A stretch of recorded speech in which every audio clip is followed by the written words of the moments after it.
What's going on, guys? Clinton here. I'm about to launch my personal brand and more content to do with my business and the strategies that I've got in place, which are part of my service. And I've been motivated to come on here today just to share this video after watching a video on YouTube which showed a guy in a G-Wagon with lime green interior and, you know, the skylights all done, just giving people tips on how to really succeed over the course of 90 days, right? And it was basic stuff like, you know, get up early, read a page, write your goals, stay focused, basic stuff. But for the majority of people in society, that's really hard to do,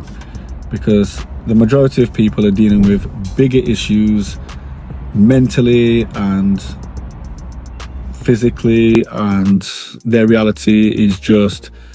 consumed by debts, you know, bills, lack of income, maybe family issues, and maybe their own mental illness like traumas, and, you know, maybe relationships that they've broken down, whether it's a friend or someone intimate,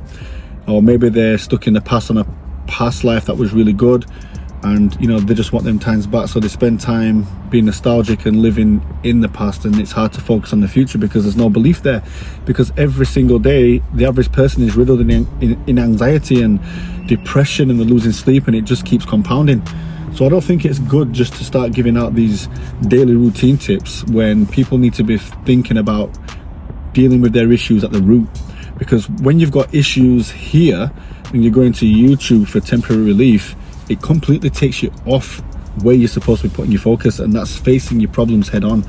And it's easy to say do this and do that, but then someone will watch it and get momentarily motivated and feel like, oh, I feel great again, but then as soon as the phone goes down or they go back to what they were doing, they remember all the shit they've got to deal with. And I just wanted to say that the best way to get on top of things is to look at those problems and start working through them, because that provides a real relief. Because the first thing that you realize is that those problems might not be as big as your mind is telling you, and the more that problem persists, or those problems do persist, it leads to chronic procrastination. Like, you might get another bill through the door and your mind just switches off, and then you've forgotten about it for weeks and weeks, and now you've got a bailiff at your door, and it just keeps compounding. But luckily, somehow, you're not in jail yet, you're not bankrupt, you still got a roof over your head, you're still pretty much getting